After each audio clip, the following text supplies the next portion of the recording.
My friends, ఇది Saudi. ఇక్కడ చెట్లు చూడండి, ఇండ్ల పక్కకే చెట్లు. మన ఇండియాలో చెట్లు పెట్టడానికే ఇబ్బంది పడతాం.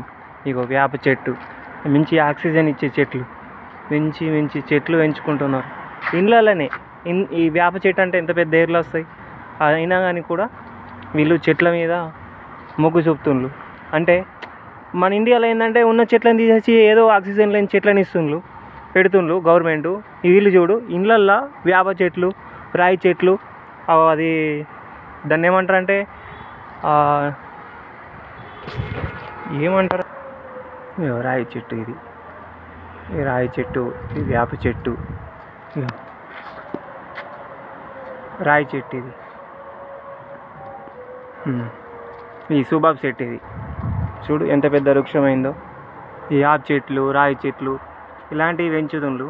మన ఇండియాలో మాత్రం ఆక్సిజన్ లేని చెట్లు పెంచుతుంది. అట్లుంటుంది ఫ్రెండ్స్, అట్లుంటుంది. ఏం చేస్తావు చెప్పు. ఇండియా అంటే రాజకీయం అట్లా నడుస్తుంది, ప్రజలకు ఏది కావాలి అనేది ఇస్తలేరు అట్లా. ఇప్పుడు చూడు ఎంత మంచి చెట్లు పెట్టుతుండ్రు. ఇన్నే కాదు ఫ్రెండ్స్, ప్రతి చోట ఆడ కొత్త చిన్న చెట్లు. ఇక్కడ ఇట్లా చిన్న చెట్లు, మంచి చెట్లు పెడతారు. వీటిని మర్చిపోయినా ఫ్రెండ్స్, ఇది మర్చిపోయినా. ఇది ఏమో చెట్టు అంటారు, ఇది ఆదికలేదు నాకు, ఇక మీరే తెలుసుకోండి. ఈ దీని ఆకులు చిన్నగా ఉంటాయి, ఇట్లా ఉంటాయి అన్నట్టు. ఇలాంటి చెట్లు పెంచుతుండ్రు సౌదీలో.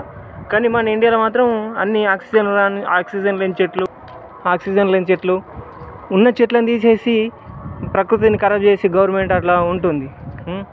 ఇది నేను ఉండే ఇల్లు, పనిచేసే ఇల్లు, నా కారు జిఎన్సి, నెక్స్ట్ టొయోటా 2 ఉంటాయి. చూడండి, ఈ చెట్లని, ప్రకృతిని పెంచుకోవడానికి బాగా మొగ్గు చూపుతారు. ఎందుకంటే ఏడారి ప్రాంతం కాబట్టి ఇట్లా మంచి చెట్లు పెంచుతారు. ఇది మా ఓనరు చెట్టు బండి, ఇది టొయోటా.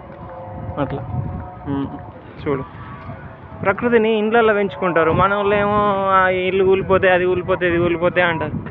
ప్రకృతి ఎంతో అద్భుతంగా ఉంది కదా లొకేషన్.